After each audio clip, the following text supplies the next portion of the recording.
Meanwhile, a couple of years ago, they actually found a ship right by the World Trade Center, an actual old sailing ship. You can kind of make it out here in this footage. This is back in 2010.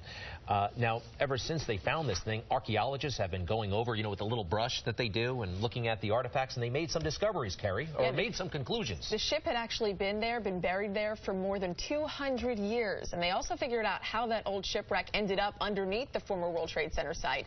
It was uncovered about 4 years ago, as we said, during construction of the new One World Trade Center. Dates back to 1773. Okay. What else did they find out? Well, they figured out that the white oak wood came from a Philadelphia area forest that year, and they figured that out because it's the same wood that was used in construction of Independence Hall in Philadelphia. That's kind of cool. Pretty interesting. All right, let's talk to some of the experts. These are the archaeologists who've been looking at this ship for the past couple of years.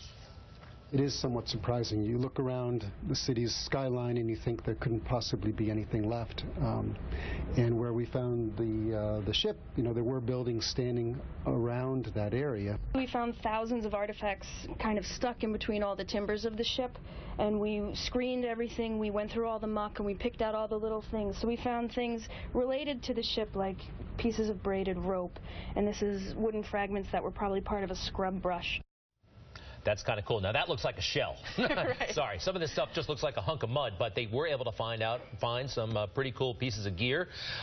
We actually had these archaeologists back on the show. They were very excited back in 2010, and they showed us some of the stuff they had come up with, and I was holding that thing. I was confused by it, but very cool. These archaeologists really know their stuff, and we're glad they made these conclusions. Okay.